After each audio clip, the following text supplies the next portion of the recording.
وجاءك في هذه الحق وموعظة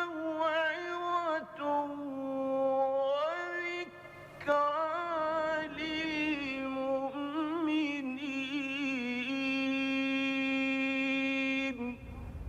We want to think about God.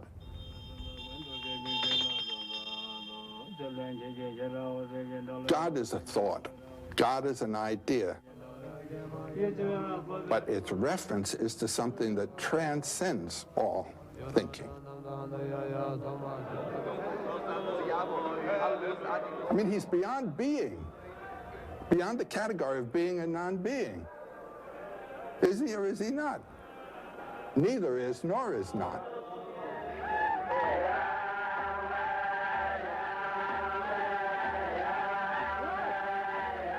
Every God, every mythology, every religion is true in this sense.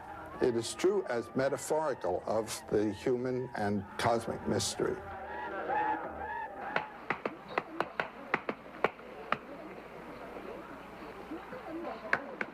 He who thinks he knows doesn't know. He who knows that he doesn't know, knows.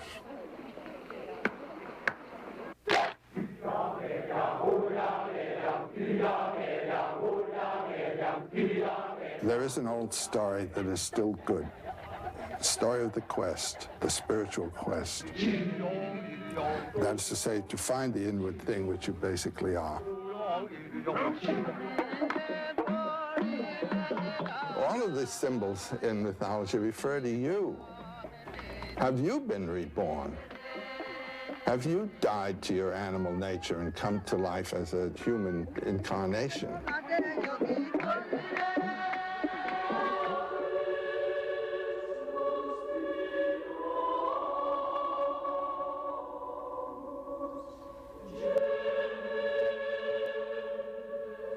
You are God in your deepest identity.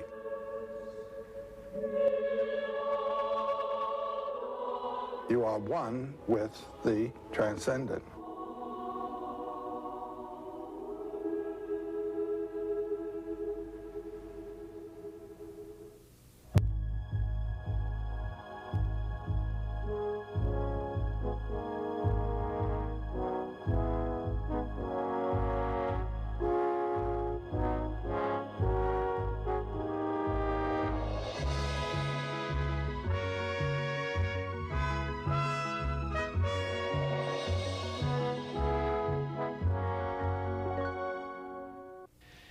The images of God are many. Joseph Campbell called them the masks of eternity and said they both cover and reveal the face of glory.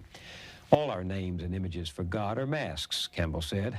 They signify that ultimate reality, which by definition transcends language and art.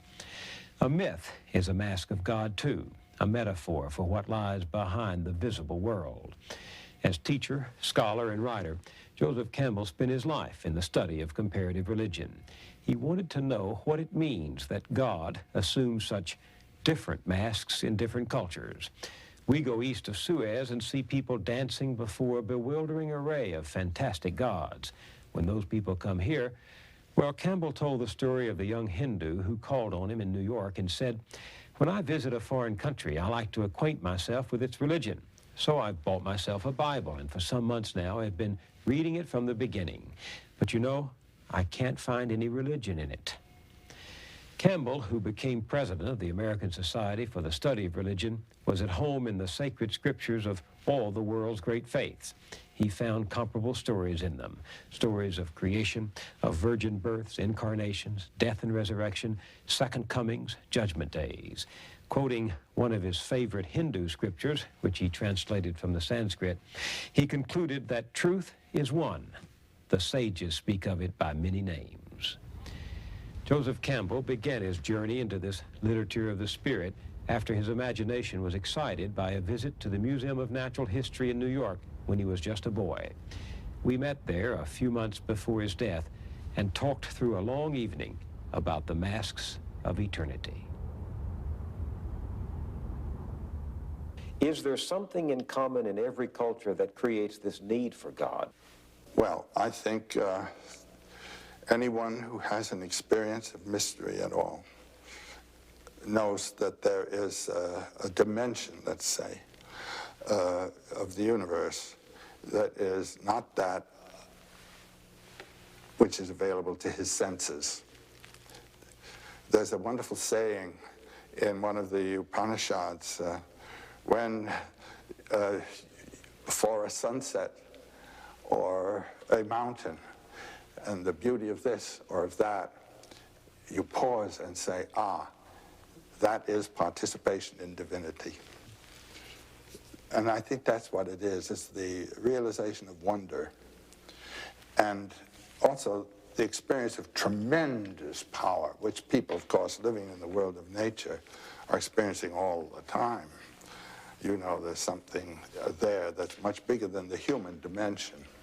And our way of thinking in the West largely is that God is the source of the energy. The way in most Oriental thinking, and I think in most what we call primitive thinking also, is that God is a manifestation of the energy, not its source. That God is the vehicle of the energy. And the level of energy that is involved or represented determines the character of the God. There are gods of violence, there are gods of compassion, there are gods that unite the two, there are gods that are the protectors of kings in their war campaigns. These are personifications of the energy that's in play. And what the source of the energy is, what's the source of the energy of these lights around us? I mean, this is a total mystery. Doesn't this make of faith and anarchy a sort of continuing war among principalities? As life is, yes. I mean, even in your mind, when it comes to do anything, there will be a war, a decision as to priorities, what you're to do now. Or in relationship to other people, there will be 4 or 5 possibilities of my way of action. And the notion of divinity or divine life in my mind would be what would determine my decision. And if it were rather crude, it would be a rather crude decision. But is divinity just what we think? Yes. What does that do to faith? Well, it's a tough one about faith. You are a man of faith. You're a man of wonder. And yeah, I don't have to have faith. I have experience. what kind of experience? Well, I have experience of the wonder of the life. I have experience of love. I have experience of hatred and malice. I'd like to punch the guy's jaw. And I admit this. But those are different divinities. I mean, from the point of view of a symbolic imaging, those are different images operating in me. For instance, when I was a little boy and was being brought up a Roman Catholic, I was told I had a guardian angel on my right side and a tempting devil on my left. And when it came to making a decision of what I would do, the decision would depend on which one had most influence on me. And I must say that in my boyhood, and I think also in the people who were teaching me, they actually concretized those thoughts. They did what? It was an angel. That angel is a fact, and the devil is a fact. Do you see? Otherwise, one thinks of them as metaphors for the energies that are afflicting and guiding you. And those energies come from? From your own life. The energy of your own body. The different organs in your body, including your head, are the conflict systems. And your life comes from where? Yeah, there you are. From the ultimate energy that's the life of the universe. And then you say, well, somebody has to generate that. Why do you have to say that? Why can't it be impersonal? That would be Brahman. That would be the transcendent mystery that you can also personify. Can men and women live with an impersonality? Yes, they do all over the place. Just go east of Suez.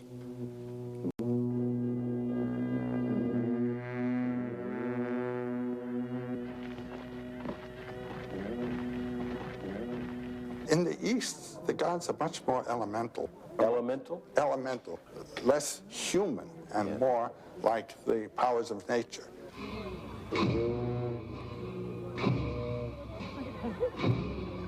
I see a deity as representing an energy system. And part of the energy system is the human energy systems of love and malice, hate, benevolence, compassion. And in Oriental thinking, the God is the vehicle of the energy, not its source. Well, of course, the heart of the Christian faith is that these elemental forces you're talking about embodied themselves in a human being and reconciling mankind to God. Yes, and the basic Buddhist idea is that that is true of you as well. And that what Jesus was a person who realized that in himself and lived out of the Christhood of his nature. What do you think about Jesus? We just don't know Jesus. All we know are 4 contradictory texts that tell us what he did. Written many years after he lived. But I think we know what Jesus said. I think the sayings of Jesus are probably pretty close.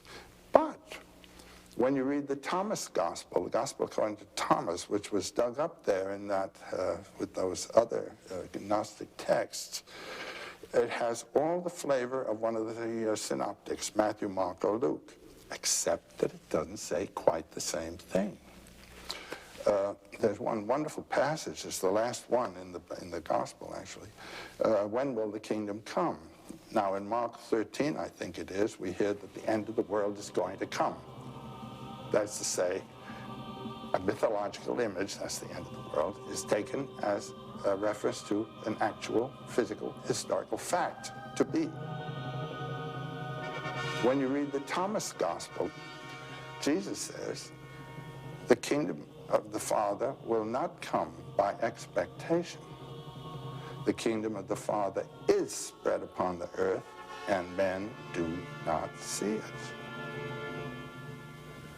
So I look at you now in that sense, and the radiance of the presence of the divine is known to me through you. Through me? You, sure. A journalist? Jesus also says in this text, he who drinks from my mouth will become as I am, and I shall be he. He's talking from the point of view of that being of beings, which we call the Christ, who is the being of all of us. And anyone who lives in relation to that is as Christ.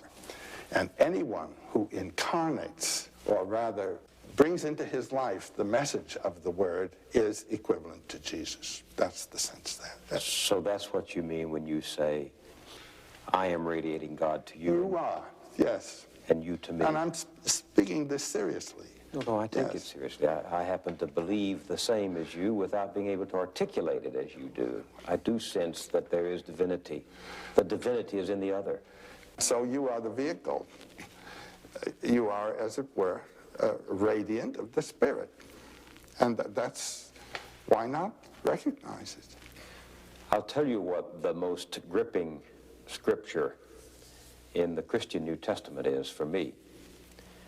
It says, I believe, help thou my unbelief. I believe in what? I believe in this ultimate reality, and that I can experience it, that I do experience it, but I don't have answers to my questions. I believe in the question, is there a God? I had a very amusing experience, which it might be well worth telling. I was in the New York Athletic Club swimming pool, and you know you don't wear your collar this way or that way when you're in a swimming pool. And I was introduced to a priest. This is Father so-and-so. This is Joseph Campbell. I'm a professor. He's a professor at one of our Catholic universities. So after I'd had my swim, I came and sat down beside, in what we call, you know, the horizontal athlete situation. And the priest is beside me.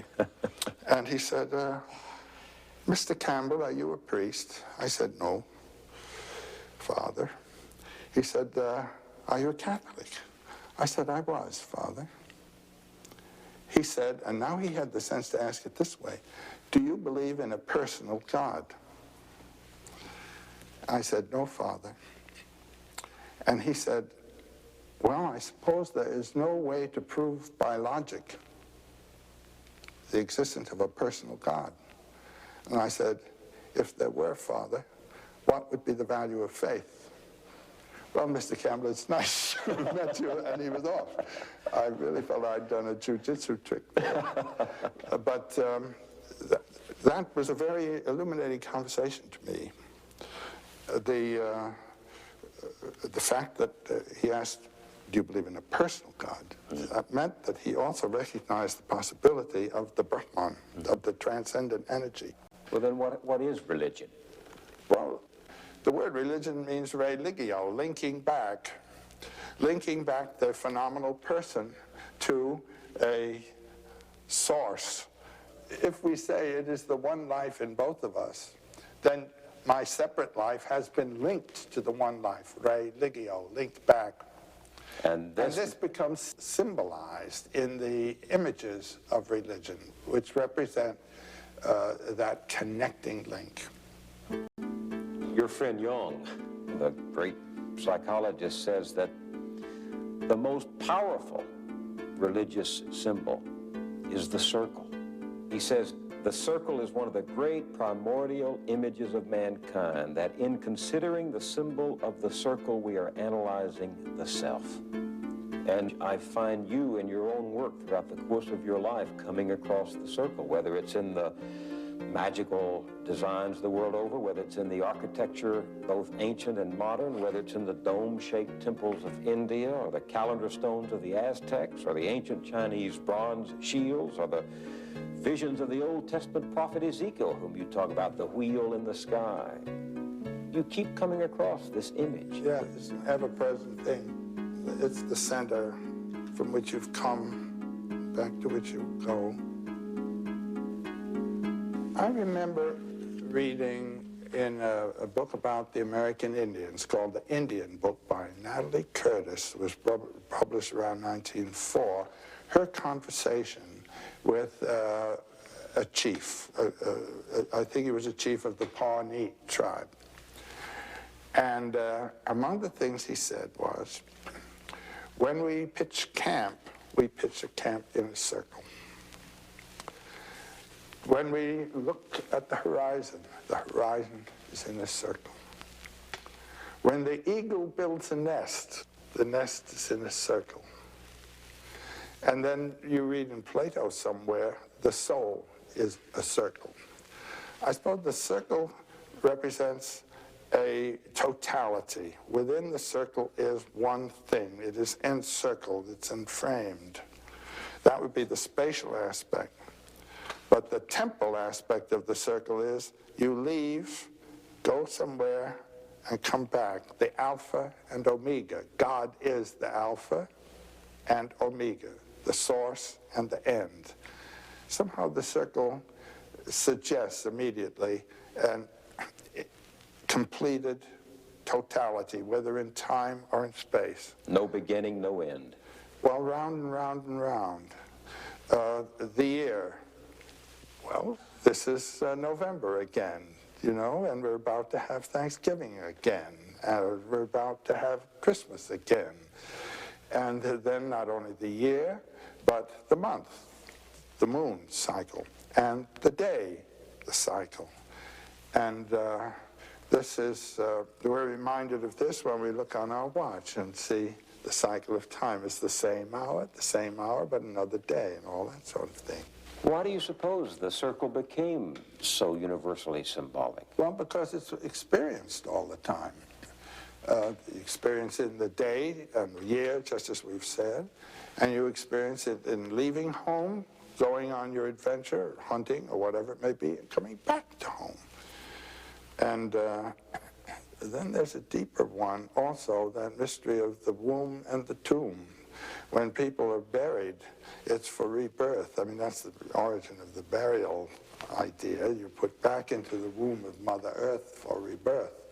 And Jung kept returning to that theme of the circle as being the sort of universal symbol. Well, Jung used it as a pedagogical device, actually, what he called the mandala. This was actually a Hindu term for a sacred circle. Here is one of the pictures. That's a very elaborate mandala. You have the deity, the center, with the power source, the illumination source, and these are the manifestations or aspects of its radiance. But in working out a mandala for oneself, what one does is draw a circle and then think of the different impulse systems in your life, the different value systems in your life, and try then to compose them and find what a center is. It's a kind of discipline for pulling all those scattered aspects of your life together, finding a center and ordering yourself to it. So you're trying to coordinate your circle with the universal circle. To be at the center. At the center. The Navajo have that wonderful image of what they call the pollen path. And when you realize what pollen is, it's the life source. And it's a single path, the center. And then they would say, you know, beauty before me, beauty behind me, beauty to the right of me, beauty to the left of me, beauty above me, beauty below me. I'm on the pollen path.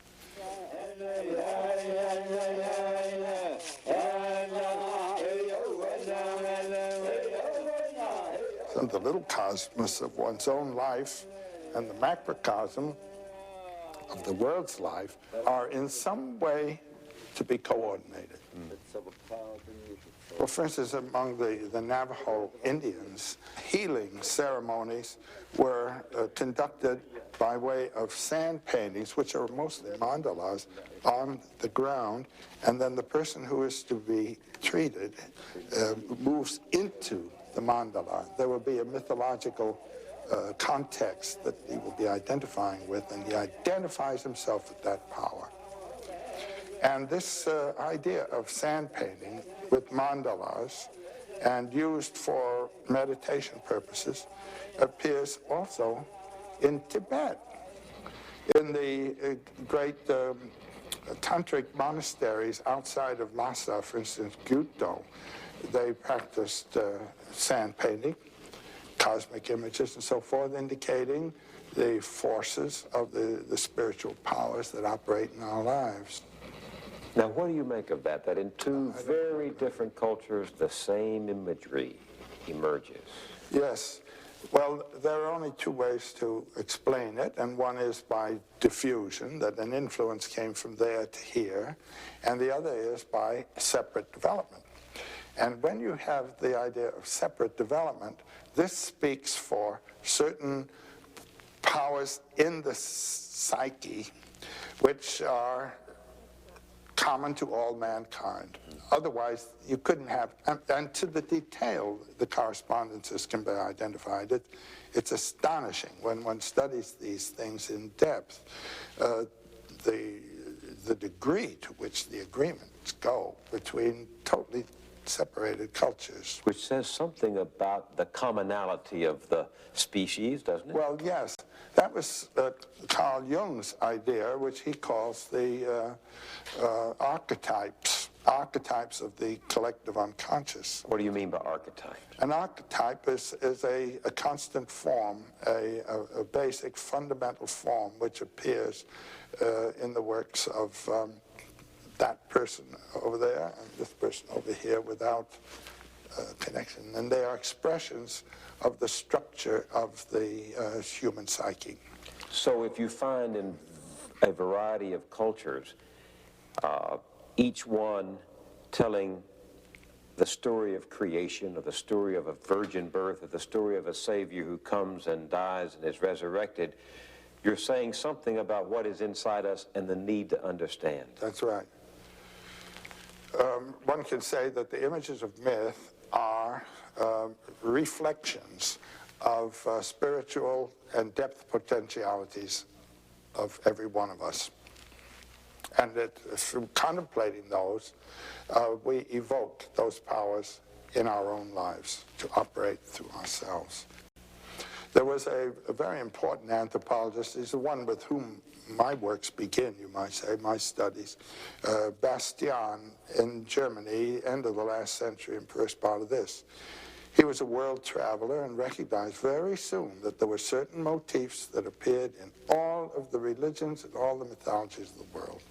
Such an idea, for example, as a spiritual power. That's an archetypal image that appears everywhere. And he called these elementary ideas. But they appear in very different forms in different provinces and at different times. And those different forms or costumes he called ethnic or folk ideas. But within the ethnic idea is the elementary idea. And it is those elementary ideas that Carl Jung then began studying and called archetypes of the unconscious. When you say elementary idea, they seem to come from up here. When you say archetypes of the unconscious, they come from up here. And they appear in our dreams as well as in the myths. So when one scripture talks about being made in his image, in God's image, it's being created with certain qualities that every human being possesses, no matter what that person's religion or culture or geography or heritage. God would be the ultimate elementary idea of man. The primal need. And we are all made in the image of God, okay? So that is the ultimate elementary idea or archetype of man. I feel stronger in my own faith, knowing that others had the same yearnings and were seeking for the same images to try to express an experience that couldn't be costumed in ordinary human language. That's right. I feel much more kinship with all those who follow other ways, because this is why clowns are good in religions, because they show that the image is not a fact, but it's a reflex of some kind. So does this help explain the trickster gods that show up? Very much that, yes. Some of the best trickster stories are associated with our American Indian tales. Now, these figures are clown-like figures, and yet they are the creator god at the same time very often.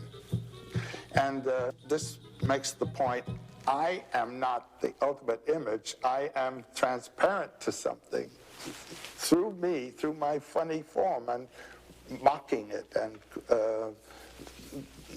turning it into a grotesque action. You really get the sense, which if I had been a big sober presence, you get stuck with the image. There's a wonderful story in some African tradition of the god who's walking down the road, and the god has on a hat that is colored red on one side and blue on the other side. So when the farmers in the field, go into the village in the evening, they said, "Did you see that fellow, that god with the blue hat?" And the others said, "No, he had a red hat on," and they get into a fight. He even makes it worse by first walking along this direction, then turning around, turning his hat around so that again, it'll be red and black or whatever it is. And then when these two chaps fight and are brought before the king or chief for judgment, this fellow appears and he says, "It's my fault, I did it. Spreading strife is my greatest joy." And there's a truth in that. There sure is, yes. Which is?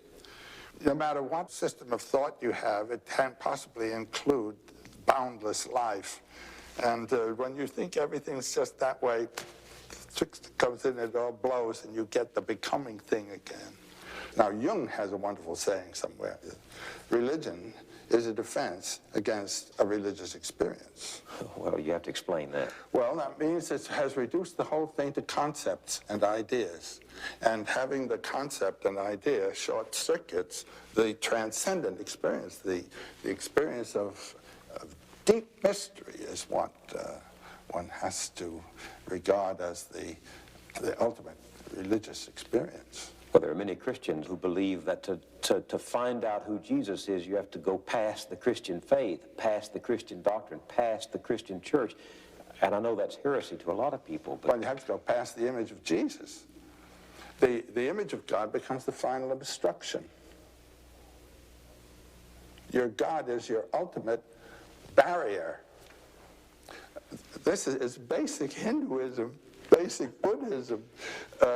You know, the idea of the ascent of the spirit through the centers, the chakras as they're called, or lotuses, the different centers of experience, the animal experiences of hunger and greed, or just the zeal of reproduction, or the physical mastery of one kind or another. These are all stages of power. But then when the center of the heart is reached, and the sense of compassion on another person, mercy and participation, and I and you are in some sense of the same being.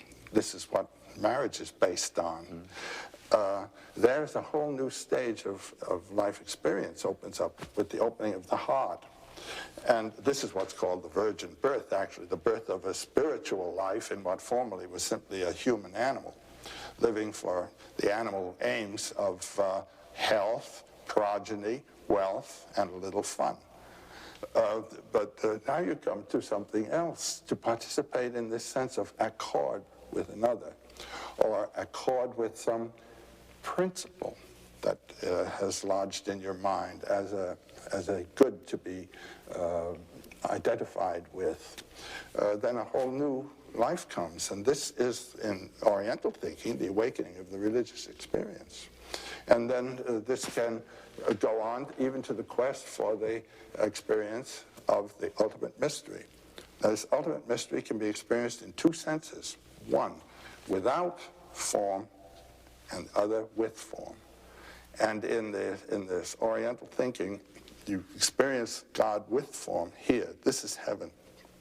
That's the identification with your own being, because that which God refers to is the ultimate mystery of being, which is the mystery of your being as well as of the world. So this is it.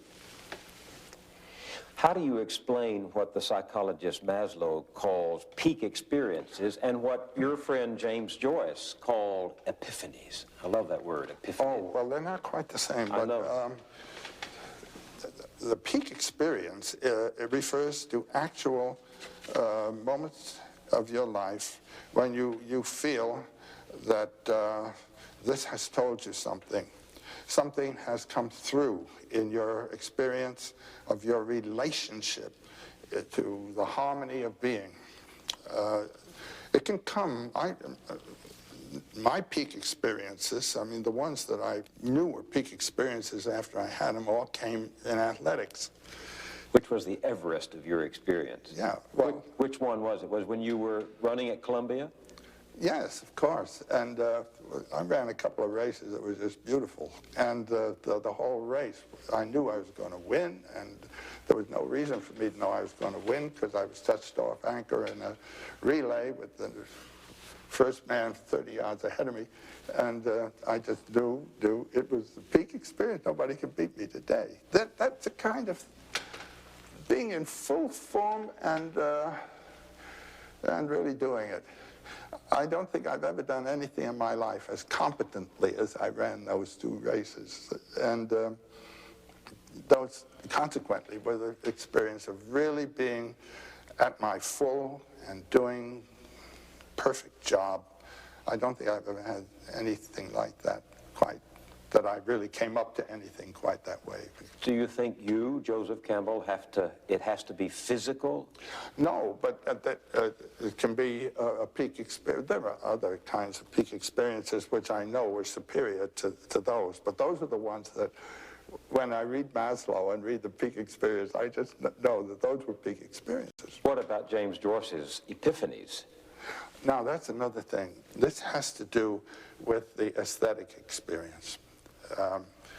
Joyce's formula for the aesthetic experience is that it does not move you to want to possess the object. That he calls pornography. Nor does it move you to criticize and reject the object. That he calls didactic, social criticism in art and all that kind of thing. It is beholding the object. And he says you put a frame around it and see it as one thing. And then seeing it as one thing, you become aware of the relationship of part to part, the part to the whole, and the whole to the parts. This is the essential aesthetic factor, rhythm, the rhythmic relationships. And when a fortunate rhythm has been struck by the artist, there is a radiance. That's the epiphany. And that is what would be the Christ coming through. Do you understand what I'm saying? The face of the saint beholding God. And it doesn't matter who it is. I mean, you could take someone who you would think of as being a monster. That is an ethical judgment on the life. And this is transcendental ethics, no didactic So here. that's where I would disagree with you, because it seems to me in order to experience the epiphany, that which you behold but do not want to possess must be beautiful in some way. And a moment ago when you talked about your peak experience, running, you said it was beautiful. Yeah. Beautiful is an aesthetic word. That's right. And how can you behold a monster? I tell you, there's another emotion associated with art, which is not of the beautiful, but of the sublime. And what we call monsters can be seen as sublime. And they represent powers too great for the mere forms of life to survive. Prodigious expanse of space is sublime. This is the thing that the Buddhists know how to achieve in their temples. Particularly when I was in Kyoto, I was there for 7 glorious months. In Japan. Yeah, visiting some of the temple gardens. They are so designed that you're experiencing something here, and then you break past the screen and a whole new horizon opens out. And somehow with the diminishment of your own ego, the consciousness expands. This is the experience of the sublime. Another experience of the sublime is not of tremendous space, but of tremendous energy and power. And I have known a couple of people who were in Central Europe during the saturation bombings that were conducted over those cities. And there is you just have the experience of the sublime there. I once interviewed a veteran of the Second World War, and I was talking to him about his experience at the Battle of the Bulge with the assault of the Germans about to succeed. And I said, well, as you look back on it, what was it? And he said, it was sublime. And so the monster comes through there. What do you mean by monster? Well, by a monster, I mean someone who breaks all of your standards for harmony and for ethical conduct. Is there a story in mythology that illustrates the sublime in the monster? Well, the god of the end of the world, Vishnu at the end of the world, is a monster. I mean, good night. He's destroying the world, first with fire, and then with the torrential flood that drowns out the fire and everything else, and nothing's left but ash. The whole universe has been wiped out. That's God. Well, the Christian millennialists talk of the rapture. Well, read chapter 13 in Mark. Which says? That's the end of the world. You see, these are experiences that go past ethical judgment. The ethics is wiped out. Our religions, with the accent on the human, as I mentioned a little while ago, also stress the ethical. Yeah. God is good. God is horrific. The end of the world. There's an Arab saying that I read somewhere in the Arabian Nights of the angel of death.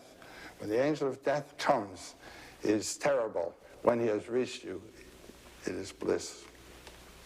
Now, in the Buddhist systems, particularly as we get them from Tibet, the Buddhas appear in 2 aspects. There's the peaceful aspect, and there is the wrathful aspect of the deity. Now, if you're clinging to your ego and its little world and hanging on, and the deity wants to open you, the wrathful aspect comes. It seems to you terrible. But if you are open, and open enough, then that same deity would be experienced as bliss. Well, Jesus talked bringing a sword, and I don't believe he meant that in terms of using it against your fellow, but he meant it in terms of opening the ego. I came to cut you free from the binding ego of your own self-centeredness. This is what's known in Sanskrit as viveka, discrimination. And there is a Buddha figure called Manjushri, who's shown with a flaming sword over his head.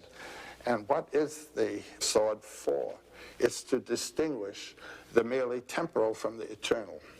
It's the sword that distinguishes that which is enduring from that which is merely passing. The tick, tick, tick of time shuts out eternity. And we live in the field of time.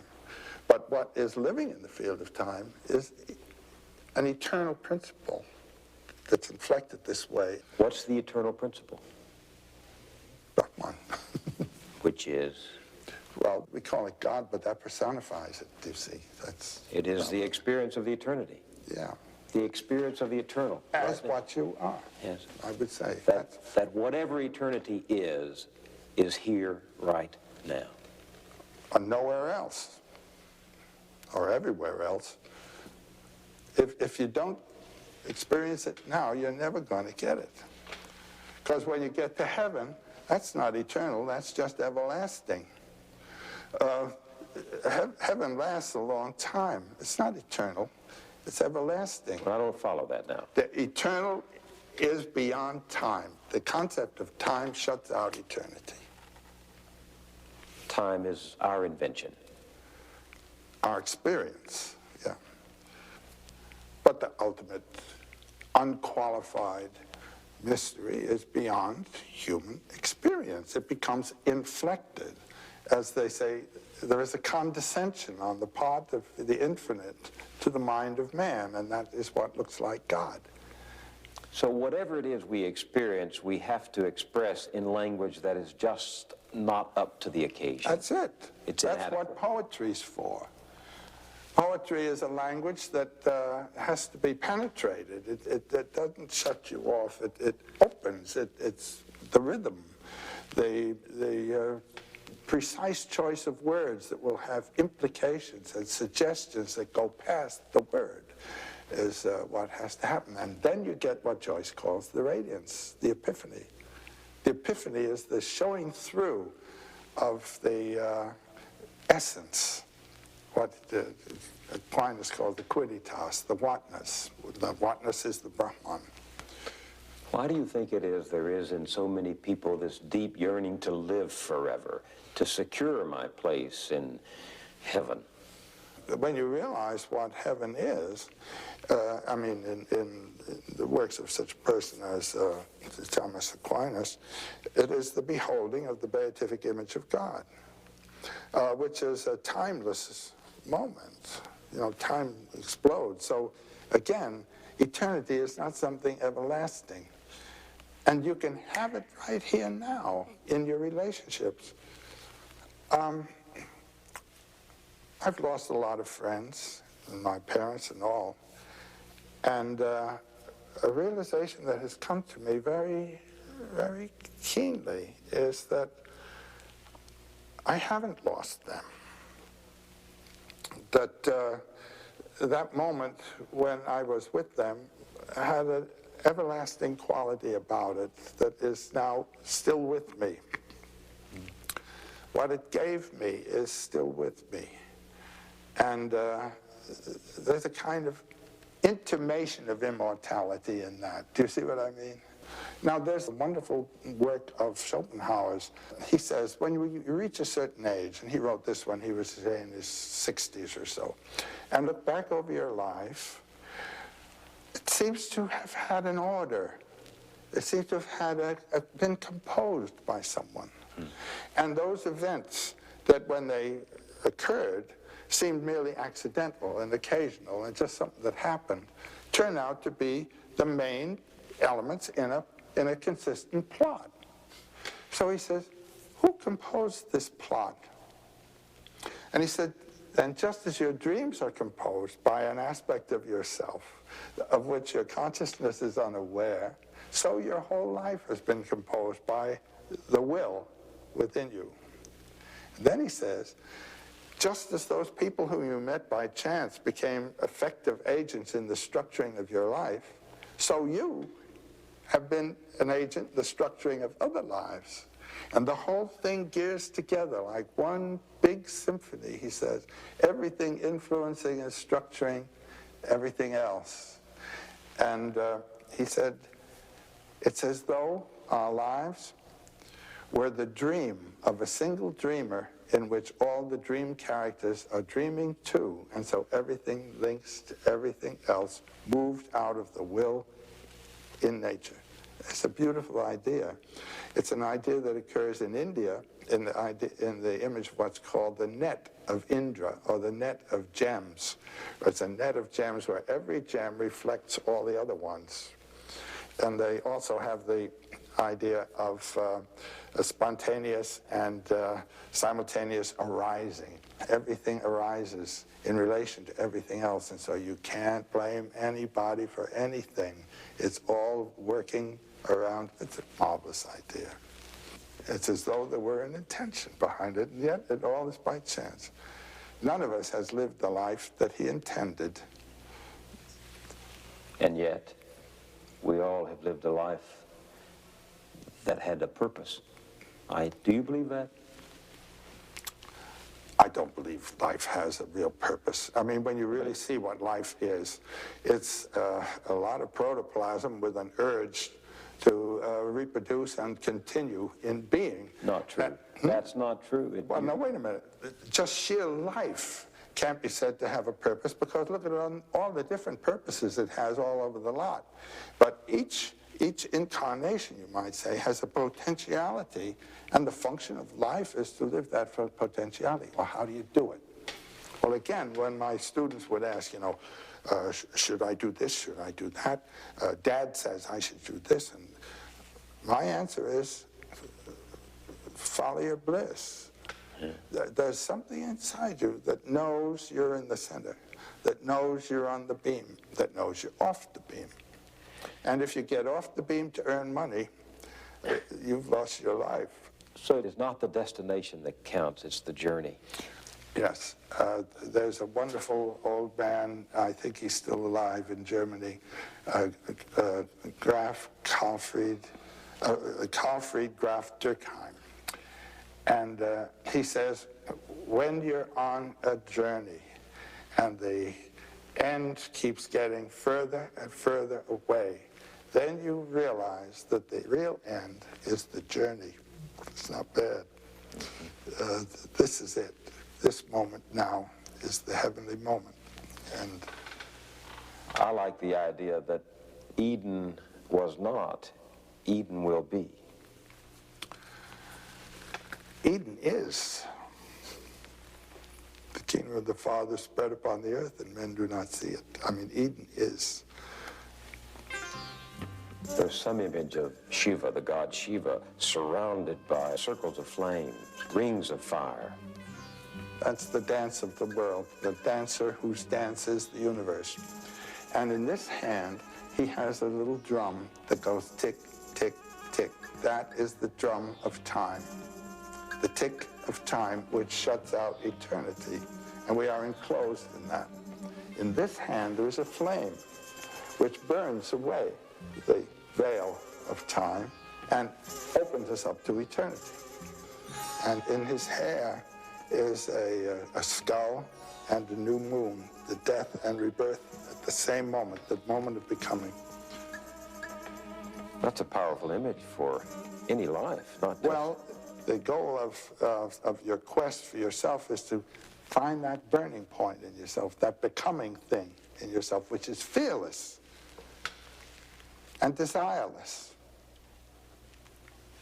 but just becoming. This is the condition of a warrior going into battle with perfect courage. That's life in movement. A plant growing, I think of grass, you know, Every 2 weeks, a chap comes out with a lawnmower and cuts it down. Suppose the grass were to say, well, for Pete's sake, what's the use? It's the coming into being, that's it. And that's the life point in you. And that's what these myths are concerned to communicate to you. Well, I've always interpreted that powerful, mysterious statement, the Word was made flesh, as this eternal principle finding itself in the human journey, Yes. the human experience. Now, I don't know what the Word is, and I don't even know what flesh is, but I know that there is that experience of epiphany when you meet what you don't know and understand it. Yeah, and you can find it in yourself too, the Word in yourself. Where do you find it if you don't find it in yourself? Well, right. Goethe says, all things are metaphors. Alles Vergängliche ist nur ein Gleichnis. Everything that's transitory is but a metaphorical reference. That's what we all are. And to see the Word, we're getting back to that, your radiance that we spoke of before comes out here again now. But how does one worship a metaphor, love a metaphor, die for a metaphor? Well, that's what people are doing all over the place. That's what people are doing all over the place. Dying for metaphors. And when you really realize the sound Om, the sound of the mystery of the Word everywhere, then you don't have to go out and die for anything, because it's right there all around. And just sit still and see it and experience it and know it. Explain Om. That's the first time you've used that. Well, Om is a word that, what can we say, represents to our ears that sound of the energy of the universe, of which all things are manifestations. And Om, it's a wonderful word. It's written A-U-M. You start in the back of the mouth, ah, and then oo, you fill the mouth, and closes at the mouth. And when you pronounce this properly, all vowel sounds are in that pronunciation.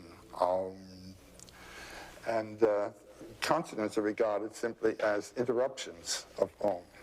And all words are thus fragments of Om, as all images are fragments of the form of forms of which all things are just reflections. And so Om is a symbol, a symbolic sound that puts you in touch with that throbbing being that is the universe.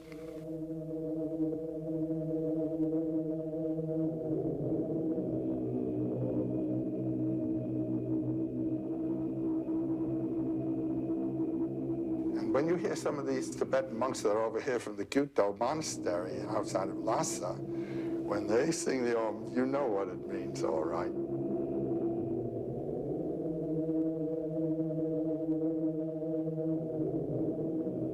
That's the zoom of being in the world.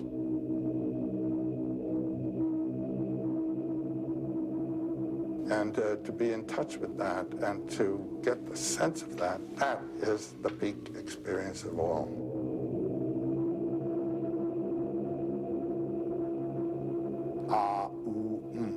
The birth, the coming into being, and the dissolution, the cycle of that.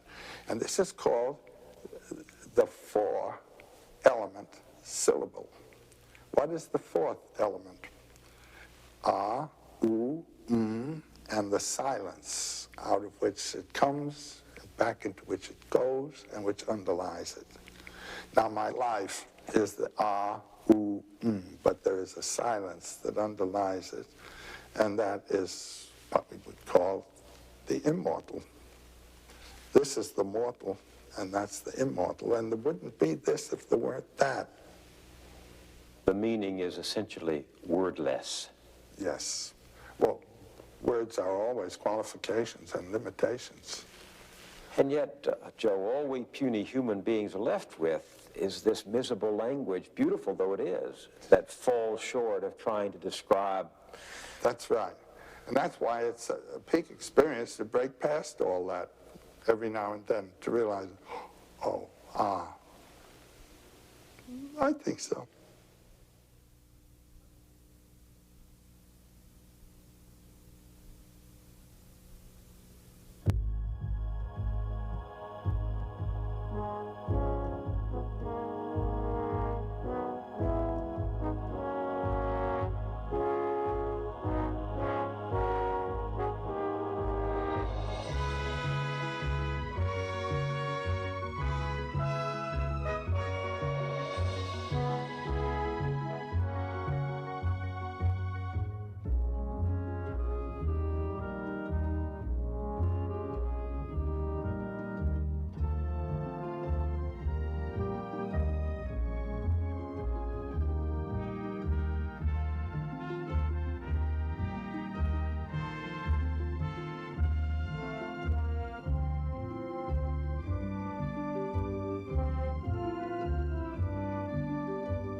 This program was made possible by a grant from the Corporation for Public Broadcasting and by this station and other public television stations.